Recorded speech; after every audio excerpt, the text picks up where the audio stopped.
Hello friends, most welcome to my YouTube channels. You first like and subscribe my YouTube channels and watch my all videos and share my video with your friends.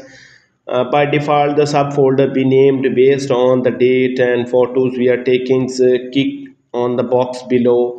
The world create subfolder to open list of preset the naming and options for the folder. The most of options are just variations on the shoot date. If you need the something more specific, close custom names from the list and then entering anything you like for the folder names. And since of I shoot these also, uh, the location sections between the up to date and show a preview of the name you are enters the save options. Thanks for watching and subscribe my YouTube channel.